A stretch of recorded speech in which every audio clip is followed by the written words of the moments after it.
The Fantasy Codex, Act 2, Signature Lore, The Four Siblings from Rheesin to Stabiliti. Chapter 1, The Meeting. Rheesin is a place of adventure, trade, and moderate peace. The huge village sits between a wild, element-filled forest where you can find everything you need to survive, and more, and a river flowing with pure water inhabiting the fattest of fishes. In this village you will find a family of 6, the father Lorvik, a master blacksmith, the mother Kresha, a craftswoman, and 4 siblings. The oldest sibling is Nulk. He loves to hunt with his war axe, which he inherited from his grandfather. The next born is Redlin. She is an expert in archery and a friend of many. The third sibling is Delsin, master swordsman. Dreams of valor keep him in the right mind to be even greater than his current stature. Youngest of the siblings is Firl. Like a great deal of people in Rheesin, he has much knowledge of the people's 5 gods, Singulo, Daf, Ventual, Aquilmosis, and Inactivident. But Firl's obsessive studying makes him an exceptional expert on them.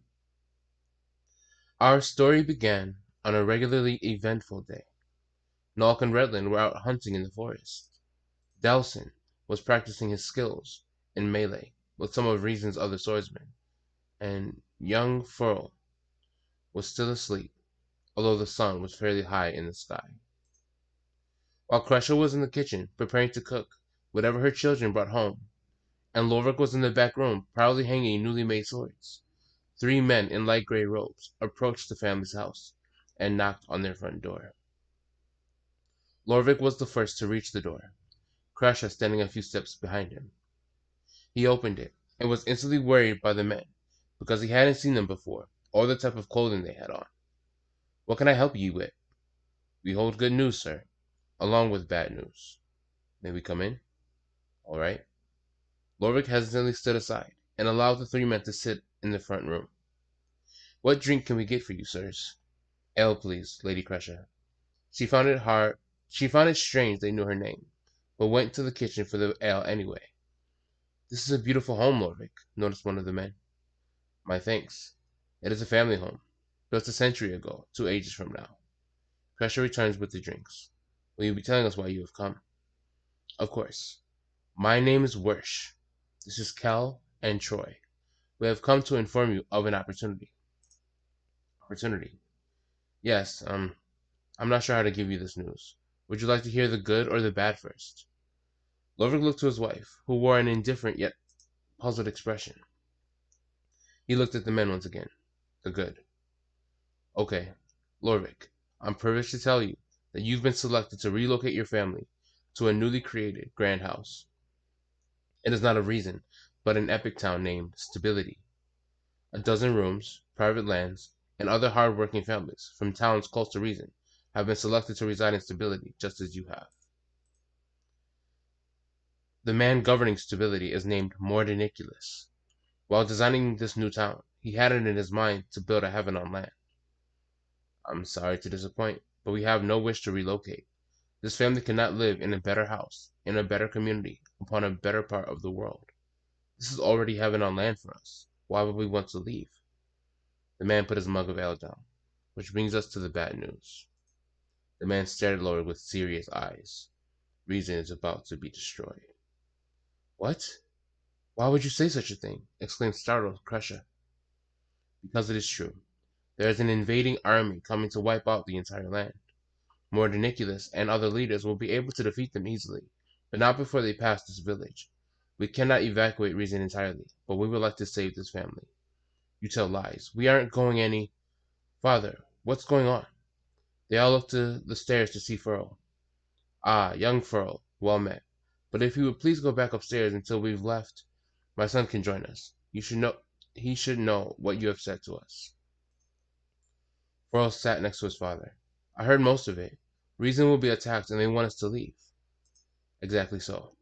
I will be back just before sundown to collect you if you do decide to leave. It would be for the best." The three robed men stand and make for the door. Crusher then stood and addressed them. Sirs? Yes? Why save only us? Because your children are destined for greatness. The three men leave. Chapter 2. Firl's Warning. Rodnick had been studying the Agwilmsis ritual, proof of the energy, for 5 days continually. He collected parchments from the town scrollkeep, and they piled high on the table, totally covering it. The oldest parchment is dated back to the time of the 5,000 alchemists. This is his favorite time period of which he is aware of, and completing this ritual will make him feel a part of that time. He set down the last of the ritual information. All right, the time has come. He picked up his collection of red sparkling flowers, having ground it with a pestle and mortar, laid it into a sacred tree leaf, twisting it and sealing it with sap of the giant Mordenian fern. He put it behind his ear and headed up the stairs out of his study, which leads him to his bedroom. He passed through his bedroom, his kitchen, and his side room, where he keeps his painting and staff heirlooms, to finally step outside and into the grass field behind his house. It was several hours before nighttime. Everything was quiet besides his own breathing and footsteps. In the center of the field was wood and tinder to make a fire. It only took him a moment to create a flame. He held the red sparkling flower twist in his left hand and set one end of it on fire with the flaming wood in his right. The fire on the end of the twist did not glow orange, but a brilliant yellow. He then began the ritual with spoken word. O great energy god, I call unto you, Agwilmsis, and not unto your 4 siblings. Allow me to step into your immense pool of abilities at this time. Do you allow it? And just as the book stated, the air around him grew semi-hot, then cold, then back to its normal late spring temperature. Agwilmsis accepted. He put the flower to his lips and breathed it in deeply. He cannot let any smoke leave his lungs until all of the flower, leaves, and sap has burned away. The smoke tasted of the fruit that grows along with the flower on the dwarf red tree. The sacred leaf with the minuscule white hair cools the smoke, allowing it to be inhaled easily. And the sugary sap from the giant Mordenian fern calms his hunger, so he will stay concentrated on the ritual. It did not hurt, but the smoke felt like rushing water. Although the majority of the attributes are desirable, they are not why he inhaled the smoke. There are chemicals in these three ingredients, where, when put together, temporarily cause an intense understanding of how the elements of the world work. Rognick's eyes looked forward without focusing on anything in particular. He breathed in the last of the ritual smoke and threw away the small bit of leaf and flower left. Exhaling slowly, he let out a deep blue smoke cloud. It did not rise, but stayed levitated in front of him. He put his hands on either side of the cloud and continued the ritual, saying, Agwilmsis, let your energy be so. Emanating then from the cloud were audible clicks of electricity and flashing light. Rognick had to keep the cloud from floating away by moving his hand in front of wherever it attempted to go. The cloud began to coagulate into a lumpy sphere, its temperature circulating, creating electric clicks and lightning that was impossible to time. This went on until Rognick began the next segment of the ritual, saying, Agwilmsis, are you here? The cloud began to vibrate. Parts of the cloud moved within it faster and faster, until finally it started to rhythmically pulsate, depleting in size and growing again. Rognick remembered his ritual studies mentioning this. Reaching those elemental limits, thou mayest find thy god we name it, proof of heart. This is it, Rognick thought, the mystical god's heartbeat. His hands covered in water from the cloud at one point, spraying out rain in all directions. He stood there in awe at the sight of his god's proof of life. He then had to end the ritual by saying whatever he would like to say to Agwilmsis. He thought for a moment and said, I pray to you that one day we'll meet. The cloud then slowed and dispersed, finally rising. He stood there with his hands still in the air, the cloud already gone. His hands had dried and had begun to glow. Proof of proof, he says, recalling his studies. He turned to his home then, and his lifelong friend Firl was seen standing in the doorway. When Rognick approached him, Firl gave him a note and walked away. It read, Go to the east edge of the village. Bring as many silver coins as you can, and light traveling provisions. I will meet you there. Chapter 3. Leaving. When Firl returned from giving his good friend Rognick the letter, He saw outside of his house the three men from earlier today, and his parents and siblings all looking slightly confused and melancholy. Dawson was the first to see young Firl. "My brother, finally you have returned. Have you heard what these men claim?" Firl nods while looking around the area. Every citizen of Rheesin went about their day unknowingly. This was the end for them, and they could say nothing without causing a frenzy. They said travel light. Father will have to acquire new tools for his work. If stability is what they propose it to be, then maybe he'll get even better tools. All right then. Troy gets the worried family's attention. We must reach Rheesin's eastern gate before it is completely night. Let us move now. The family did so. The eastern gate was in eyesight within an hour, and two carriages stood there idly. Firl surveyed the area looking for his friend. Almost immediately, he sees Ragnik leaving a bakery, a bread roll in one hand, and dozens of scrolls under both arms, struggling to keep them secure. Firl left the group and approached him, saying with a grin, "Coins and traveling provisions." Ragnik hurriedly swallowed the mouthful of bread. "I am a more than avid studier of the god Act2. These are my traveling provisions." He finished the bread roll. "Why are we by the eastern gate? Where are we going?" Ragnik asks curiously. "I find ye note very peculiar." "I suppose I'll say this blatantly to save time. Rheesin is in danger. It is unsafe to be here another night.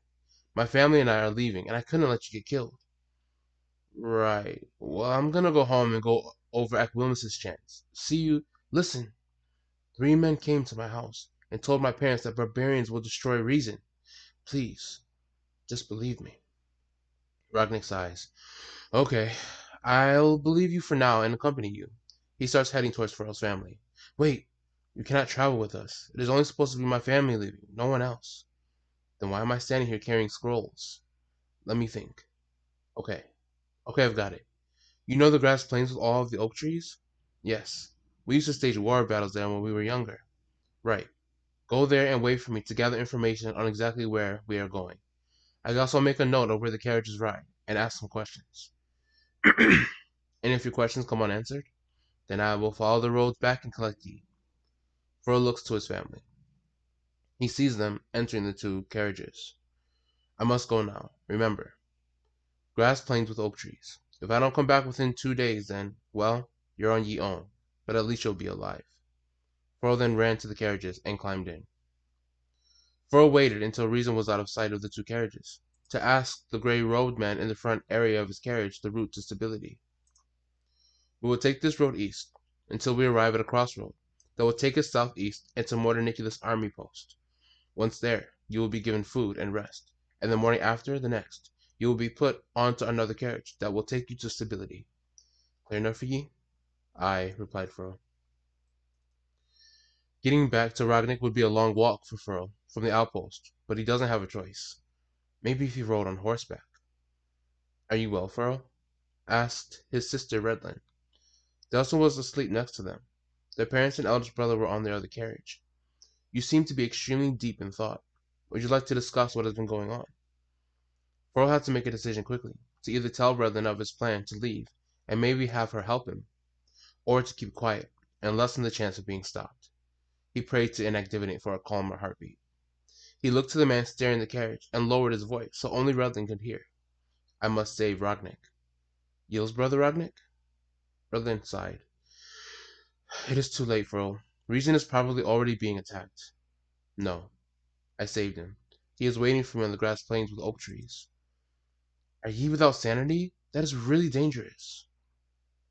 "More dangerous than him being slaughtered? Act2 has yet to show Ragnik the ways of war. He could be found by the barbarians and forced to tell them about us." "I didn't tell him about Stabiliti. I just said there would be an attack." Redlin's temper slowly cooled. "What is your plan to get him?" "When we reach the army outpost, I will escape and take the roads back to the plain on horseback." "I'm coming with you." "There is no need. I am capable." "I'm coming too." Redlin and Firl turned to see Dowson sitting upright, gripping the hilt of his sheathed sword. "A rescue mission under my belt will surely persuade nobles to dub me paladin." "We cannot tell anyone about this," said Redlin. "Fine then, it shall bring me honor. Rheesin sighed again. Indeed. Chapter 4. Rescue Mission. They reached the outpost, and Firl saw that a lot of the soldiers were already fitted with armor and weapon, and were standing shoulder to shoulder, waiting for the order to march forth. There was some murmuring from them, but the majority of the sounds heard were of the soldiers not yet ready, selecting the sword that was just right for them, and rummaging through recently made piles of shields, helmets, gauntlets, chain bodies, and leg armory. Firl, Delsin, and Rheesin met with their parents and Nulk, and told them the three of them will be helping soldiers get ready for battle. They thought it strange, but they accepted this, and soon the young adult trio were each on horseback, taking the path northwest during that windy night of spring.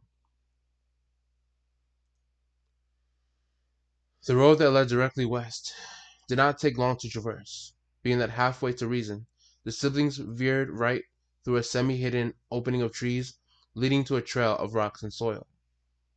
The trail led to the vast grass plain, with old oak trees scattered about. There, sitting under a tree, sat Ragnik, reading a scroll illuminated by a self-made torch out of a branch. He looked up and saw the three observing him on still horses. "Greetings," said Ragnik. Before the siblings could say a word, a war cry could be heard on the other side of the plain. Barbarians. Not just one, but a giant horde of them, lining the far side of the plain. "Oh dear," said Rheesin fearfully. "Look," said Firl, pointing in the opposite direction of the barbarians. Lining the other side of the plain stood soldiers of Mordeniculus' army. Ragnar quickly jumped onto Firl's horse, and the four took off out of the way as the two opposing forces had begun to run to kill each other. The three horses ran between the soldiers on their side, dodging catapults and other horses and men holding a flag with the Mordeniculus army emblem. All too soon they were surrounded by the sound of swords clashing, shield banging against shield, and arrows bouncing off chest plates with a sharp clang, and were forced to dismount. "What do we do?" cried Firl. "What do you suspect? We fight!" yelled Delsin, unsheathing his sword at the same time Rheesin began notching arrows. "I don't have a weapon." "Firl, stay behind me," orders Ragnik. "You don't have a weapon either." "I have just read the Agwimis' combat scroll. I think I can defend us." A barbarian then locked eyes with frightened Firl and stomped his way over to him, axe in hand. Ragnik immediately stepped between them. Breathing in, he brought his hands in front of him as if he was holding a ball on the left and right sides of it. Breathing out fast, a bright yellow energy coagulated between his hands. He pushed the energy with all the force his young hands could muster, and put a hole through the barbarian's neck. He fell gurgling. Rheesin and Delsin fought beside each other, and Ragnar protected Firl for a short while they heard a man scream, "Siblings, over yonder!" They all looked to see a man covered in blood, with his chest plate down with small dents, and his shield with arrows stuck halfway through. They followed him off the battleground and into an area hidden by tall shrubbery. "Being here was very unwise of you, very unwise." The man was out of breath. He sat down against a fallen tree, and began prying out arrows from his shield. "I will take you back to the outpost now. There is a man there that would like a word with you." Chapter 5. Meeting Mordeniculus. Firl could not miss the drastic change in atmosphere of the army outpost. The piles of armor were gone. The space that held the soldiers, ready to fight, was completely empty, showing just how expansive the area actually was. There was an eerie silence, with only the sounds of individuals quietly speaking to one another, and a single crow cawing overhead. Morning had just begun, yet the gray skies attempted to fool all who queried. "Thank Singulo you three are okay," said Crescia, as they walked under a curtained four-pillar ceiling. She turned to Firl. "This is very unlike you. What is the meaning of your odd leaving?" "I went back to save Ragnik," answered Firl. Crescia's eyes only then picked up the sight of Firl's friend. "You left the safety of the outpost to save your friend? Suddenly I can see this action fitting you." She hugged her son tightly. Lorvik stood from a chair in the corner and approached the gang of war endurers. How are my children? Without injury, I pray. Eventual smiles at our health, father, replied Ridley. Just then a commander officer stepped in, announcing the arrival of Mordeniculus, and stepped aside.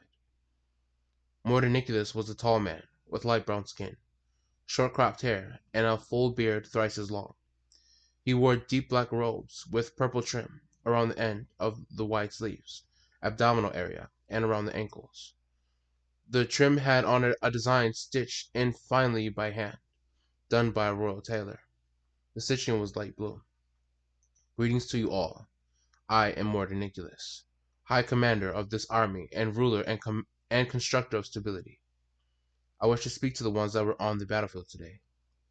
I, said Redlin, Delson, Firl, and Ragnik in unison. Follow me to my tent, so we can sit and discuss matters in private. You too, Nulk. Do I have your permission, Sir Lorvik? Of course, said the sibling's father. Not too far from the four-pillared ceiling lied Mordeniculus' tent. It covered a fair amount of ground, and rose to the height of a two-story home. Inside were groups of chairs all around the perimeter, and in the center of a very large table covered in oversized and detailed maps of the land. The five of them sat at the huge table. Mordeniculus then told them their presence and stability was most needed because of Nulk, Redlin, and Delson's fighting skills, and Fro's knowledge of the gods. He told them he wished for them to join a guild with a paladin, which Mordeniculus dubbed so, named Truzik, him being the leader. This guild will embark on special quests and errands that will shape the future of not only stability, but throughout the entire land. Will you join this guild, gifted siblings? I will, replied Nulk. I will, replied Redlin. I will indeed, replied Delson. What about Ragnik? Asked Firl. I was expecting the guild to be Truzik plus you four. A sixth member will indeed change things, but I'm not sure if this is good or bad. What are your skills, Ragnik? I am a devout follower of Agwemisus, the mystical god. I see. Sometime during the conversation, Mordeniculus had stood up. On contemplating the decision to allow Ragnik to join, he had turned away from the table, his hand rubbing his own chin. He can accompany me, offered Firl. Mordeniculus turned to him. I suspect you will be charging me with tasks having to do with the gods. Ragnik can assist me, if only with the tasks involving Agwemisus. Yes, I had considered that. Yes, it is a most beneficial idea. Welcome, Ragnik. In fact, I welcome you all to the Guild of Adventurous Questing. Chapter 6. Headquarters. The group left the tent, except for Firl and Mordeniculus. Mordeniculus gave Firl the direction to Stabiliti, and to an inn to meet Truzik. Getting his group to the headquarters will officially be Firl's first task. After saying goodbye to Lorvik and Kresha, the five left the outpost on horseback, and rode northeast through the grass plains, through the city of Templedorn, where they all suspect they will return to on a mission. Without resting at Templedorn, despite Nulk's wishes, they continued straight north towards the location of the great city of Stabiliti. There, yelled Firl, in the distance. They all looked forth to see giant white stone buildings, surrounded by an outer wall of the same stone. Their mouths were widely open in awe, and their amazement soared with every gallop of their horses. Surprisingly, no guards stood in front of the thick, solid wooden gate, but they were guards. On each side of the gate stood very tall, very slender towers, with one guard at the top of each. The guard in the left tower eyed them carefully. Seemingly aware of who they were, the guards lowered their arrows, and both began turning handles on the walls next to them. Cogwheels clinked, and Stabiliti's gate began to creak open. For the first time, their eyes met the immensely grand Stabiliti, with its immaculate streets and newly constructed houses.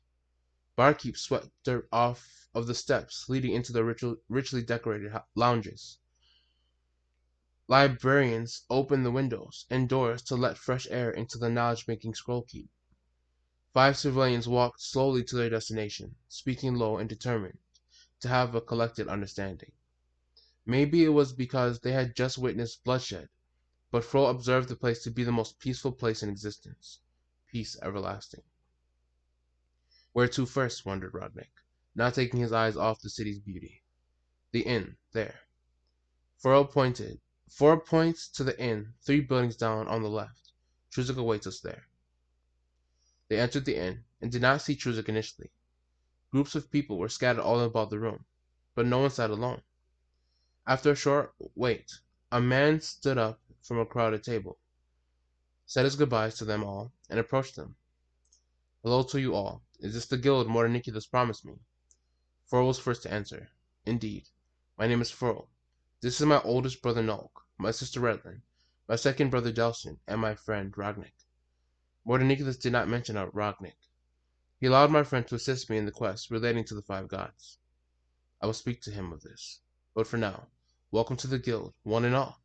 Shall we go to our guild of adventurers questing headquarters? Who are those men you were speaking to? They handle a vast majority of the meat produce distributed in Stabiliti. They do not hunt, but they pay others to. They store the meat, sell the meat, and use some of the payment to live, and the rest they use to pay the hunters again for more meat. Like a butcher's guild, notices Nulk. This is so, Truzik laughs. He had not seen them as a guild before. Let us go. I will show you the headquarters. Then I shall sleep off this ale. This is it. HQ. The guild members stand outside of their HQ. Even comparing it to the rest of Stabiliti, HQ was impressive. The building of white stone climbed to a height of 5 stories. On all 4 corners of the structure, cylinder towers were connected that were no doubt where the staircases were placed. Large half-circle windows could be seen on every level. They made their way into the thick wooden double doors and took in the ground level. The first floor here is designed for my personal skills as an adventurer. The 4 siblings of Rognick followed Truzik across the floor. I am a paladin scout agent. During my duties as a royal paladin, I wield that 2-handed sword just there. He pointed to a long, wide steel blade with a hilt encrusted with yellow gems. Delsin stopped for a moment, truly mesmerized, then caught up with the group. Here is a bed so I may sleep in between quests. My clothes are in that closet just there. All of the maps, cloaks, and knives that you see are for when I am a scout agent. I mainly locate people and items. On occasion, I kill for bounty. They made it to the far left staircase and began their trek to the upper levels. This floor, the second, is designed for Nulk. Just take a swift look at each floor. I would like to get through this soon. Nulk's floor contained bulky armor, dual-wielding axes, a spot to rest his 2-handed war axe, a blade sharpener, a closet with new clothing, and a bed. Next is Redlin's floor. On this floor, the walls were covered in beautifully carved bows of every string and size. Quivers, at least 50 arrows in each, could also be seen, and a bed for rest was in the corner next to a closet. Delsin's, said Truzik, and continued upward. Like Nulk's floor, Delsin's contained a blade sharpener, and a place to showcase his weapon. A bed, too. Light but stylish armor hung by the side wall, and his closet had been left open, and Delsin could see clothes fit for the knight he is. This is Firl's floor. I assume Rognick will be sharing. Won't be too hard to have another bed brought up for ye. Firl's floor was covered with tables, with scrolls neatly piled on top. A desk was in one corner, and a bed was in another along with a closet. But in the far corner, Firl saw a staff, leaning against the wall. Would this be his weapon? Was it enchanted?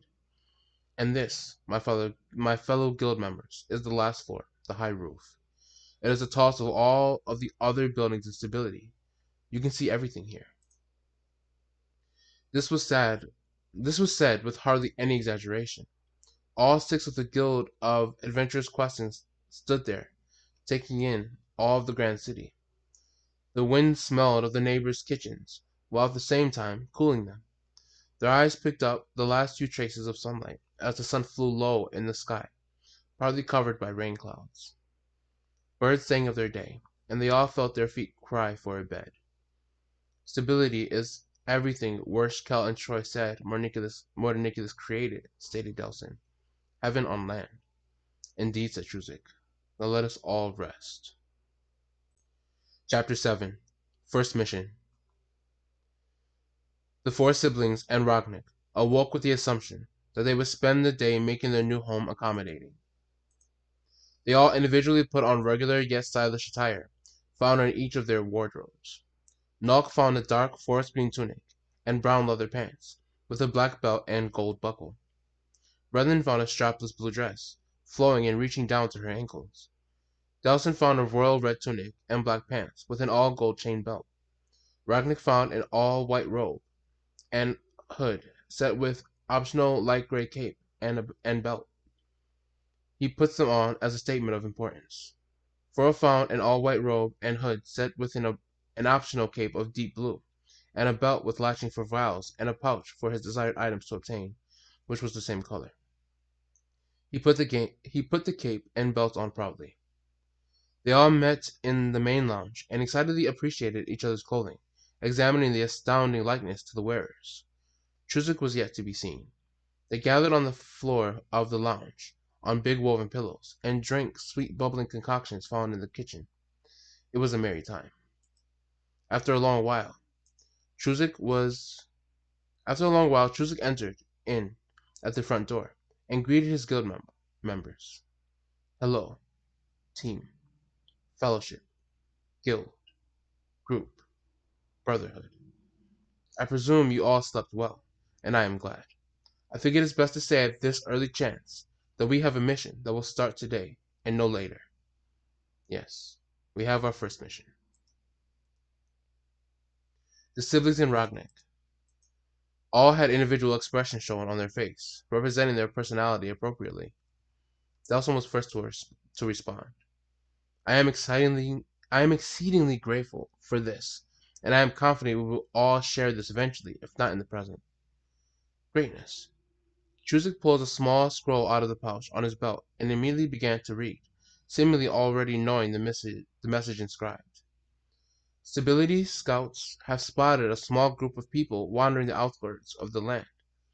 They wear robes clearly not made by any known factions of the land, and do not seem to do any of the work classically done by our land's people. It goes on to say we are tasked with collecting them and bringing them to Stabiliti to be thoroughly questioned. He looks up from the scroll to see their opinion of the task. They all look as though they would like to know more, yet are ready to undergo the mission. They are on the plains far south of the barbarian village, beyond the forest, north of the shoreline. Any questions? Firl stands and fills a vial he found in his room with the bubbling concoction. When do we begin? Get your weapons, but do not don armor. Meet me outside HQ when you all have done so. Nock with his great axe, Delson with a long sword and shield, Brethren with a long bow. Firl's staff had all 5 god symbols engraved on it, while Ragnick had a staff with engravings of agwimisis and wizardry. They set out to find the strangers of the land. The designated path would take them through the ruins of Rheesin, through the forest and across the grass fields, where the strangers were last seen, to make an impressive camp. Just beds of leaves from the forest surrounding a fire. As they approach the ruins of Rheesin, Chuzik breaks the fellowship's silence. The barbarians succeeded in the pillaging of the wonderful town. The Mordeniculus war generals reported the barbarians were searching for someone, a woman, no one and nothing else. A whole town, my town, destroyed to find a single person? Rowland asks with melancholy for home as she kicks away the rubble at her feet. It would appear. Truly sad, without a question to ask.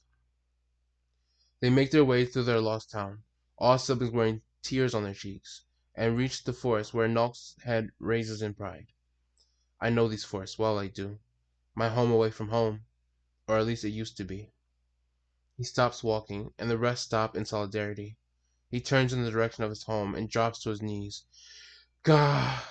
If I ever meet those responsible, I will cut them down with my great axe, and the memories of my beloved life I once lived. Ah, gah. Ah. Delson lifts his burly-sized brother to his feet, and I will strike with you. They make their way out of the forest, realizing their love for each other is stronger than the pain for their nostalgia for the home they can't see will ever return, though their preferred emotions are able to, and do indeed. Ragnik finds comfort in the mystical god. There they are, in the distance. Do you see them? Our mission is halfway completed. Juzik announces. Firl lets out a sigh of relief, his adolescent feet sore and urging him to rest. A faraway voice can be heard by the fellowship. Someone in the distance. Just there, see? We must remember our pact. Greetings. Who do we meet on this fine day of sun and warm wind? Asks Juzik. We are a team. Yes, a team of nomads. The old man of the three strangers blunders nervously. A man wearing dark brown robes, which do not match his extraordinarily proud and noble face, looks at the man as he says this. If the guild knew who these people were, they would know the man looks at the elder in surprise, never before hearing him in such a way. He was nervous and without words, unseen of by the noble-faced man in earlier times. The third stranger is a young boy about the age of Firl, who is no doubt the son of the noble-looking nomad. The fellowship sees the boy roll his eyes in arrogance because he doubted the older man in the first place. And if they were accustomed to the nomad's ways, they would now see him calm his arrogance as he has never before. A young girl and another young boy walk up to him, and the young girl gives him a nudge. Without Chuzik hearing, he says to them, "Do not speak. Let us speak for you." Well met, nomads. I come to escort you to a city of great stature. It is gracefully non-negotiable. We will accept this, the elder said. The noble nomad sees the weapons carried by the fellowship and is brought back to a time when men who carried such things were not trusted, and the fact they appeared to be taking them without their wish to be taken soured his tongue. He spoke, saying this, "Plantwind, assist!" The young nomad then stood in the way he had had the urge to from the meeting's beginning. "Dragon, come!" Immediately following this, the elder nomad said to the boy, "After that, no more malice." He then whistles in the direction of the trees, and a cockatrice came leaping out of the forest to the elder and was mounted. The boy's heart slowed and nodded in acceptance. "Did you say dragon? The prophecy!" screamed Stelson. As the rest of the fellowship remembered their childhood stories, they all instinctively turned to run, but were stopped in their tracks by a winged monster dropping from the sky in front of them, followed by a man with wings and a goat-like face made of stone, with a stone greatsword on his back. "What is that?" Delson cried. "Aquilmessus protect me," said Ragnik, and the young man's body burst in teeming yellow energy. The 5 nomads stared wide at this. "It is a gargoyle," Firl said. "It is another part of the prophecy." Elder Nomad's eyes sparkle and widen at this for a prospect of fate. Higrosi steps forward. "You dare come to us with those hateful tools?" He looks to the elder. "Does the pact still stand first?" "Yes. I do not think they mean harm. I think it is a cultural thing of this land." "This is so, and this is so." "Then please take us to where you wish us to follow." Chapter 8. Familiarity and Familiars. So, first, Higrosi and Higgy, and Yurgdal and Mistia. Are you followers of Aquilmessus? "Indeed," Higrosi said. Mordeniculus scratches his head, then stares with a quizzical look, skeptical yet extremely persistent. "Your clothes are so strange, even for wizards. What kingdom do you hail from?" As First opens his mouth to speak, Higrosi looks at him, wondering how his response will sound, and if it will be accepted, especially since he sees him so much out of his element. "We do not stay in one place. We are travelers, as we have explained. Can you tell us what prophecy you believe we are a part of?" "Why, you are the destined rulers." "Rulers, you say?"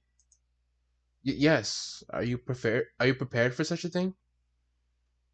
First looks at Higrosi and Higgy, who sit there without objection, as Higrosi is used to ruling as his first, and Higgy was to rule one day anyway.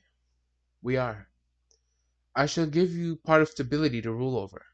I will give you support when needed until you stand more firm. First, Higrosi, Higgy, I must confess something." Mordeniculus stands from his chair, and gazes even more hardly on the 3. "Books upon books tell of your coming. I first learned of you in a childhood story, and was instantly enthralled. Then I saw a sign of the prophecy's certainty. The moon cycles in the story match the cycle of the lands. I paid close attention to detail as a kid, which helps when growing up in a scholar-based society. He is now slowly pacing in front of them, hands folded together behind him, eyes on his expertly crafted boots. The signs piled on top of each other, different versions of the story were found, and I saw why I loved the story so much. I had a part in it. The story is told of a man to build a kingdom and impart a section to the ones with beasts for companions. When I learned this, I worked for this kingdom called Stabiliti, the same kingdom we are in now. You live in this land now, the land of Delrium. You are home now, prophecy rulers. You are home. End of the four siblings, from Rheesin to Stabiliti.